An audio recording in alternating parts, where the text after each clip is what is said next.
Hi hello ನಮಸ್ತೆ, ನಾನು ನಿಮ್ಮ ಜಂಬಿಲ್ ಸಾಗರ್ ಸುದ್ದಿಮನೆ ಡಿಜಿಟಲ್ ಮೀಡಿಯಾಕ್ಕೆ ಸ್ವಾಗತ.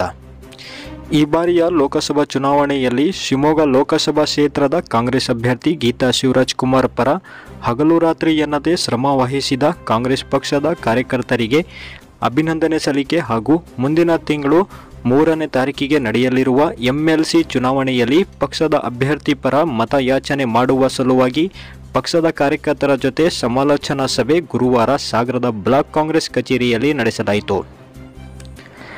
ಸಾಗರ ಹೊಸನಗರ ಕ್ಷೇತ್ರದ ಶಾಸಕ ಹಾಗೂ ರಾಜ್ಯ ಅರಣ್ಯ ಮತ್ತು ಕೈಗಾರಿಕಾ ನಿಗಮದ ಅಧ್ಯಕ್ಷ ಗೋಪಾಲಕೃಷ್ಣ ಬೇಳೂರವರ ಅಧ್ಯಕ್ಷತೆಯಲ್ಲಿ ಮತ್ತು ಪಕ್ಷದ ಹಿರಿಯ ಮುತ್ಸದಿ ರಾಜಕಾರಣಿ ಮಾಜಿ ಸಚಿವ ಕಾಗೋಡು ತಿಮ್ಮಪ್ಪರವರ ಉಪಸ್ಥಿತಿಯಲ್ಲಿ ಸಭೆ ನಡೆಸಲಾಯಿತು.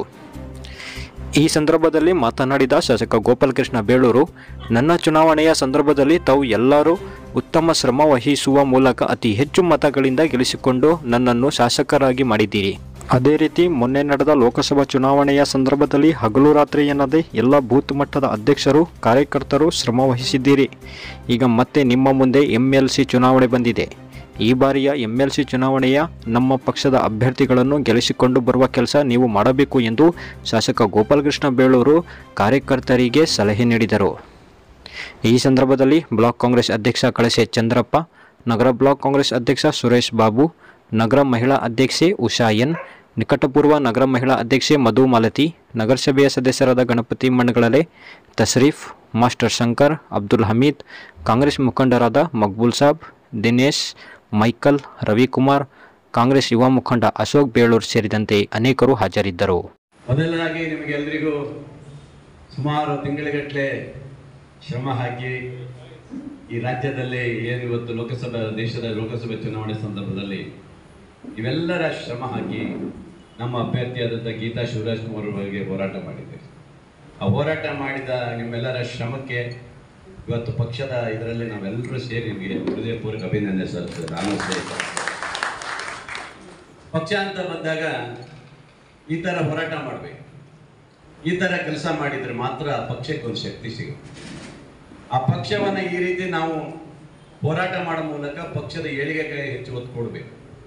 ನಿಮ್ಮೆಲ್ಲರ ಶ್ರಮ, ಭಾಳ ಶ್ರಮ ಹಾಕಿದ್ದೀರಿ.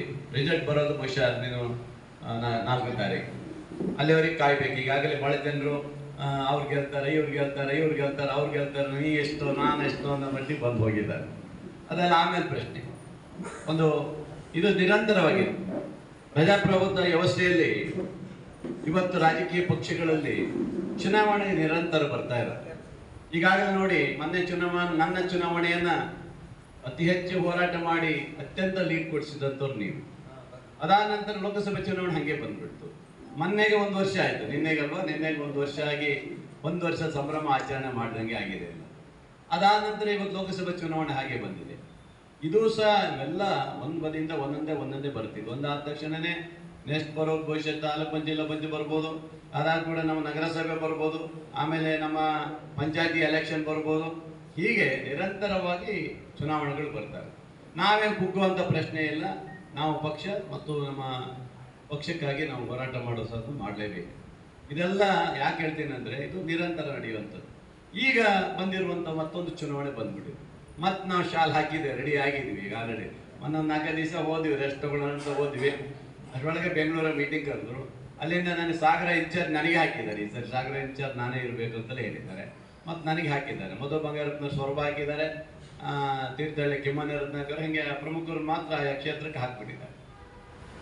ಈ ಚುನಾವಣೆ ನಾವು ಬಹಳ ಪ್ರಮುಖವಾದ ಚುನಾವಣೆ.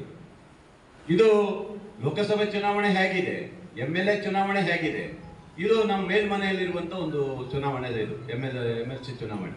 ಇದು ನಮಗೆ ಭಾಳ ಸ್ವಲ್ಪ ಕಮ್ಮಿ ಇದೆ.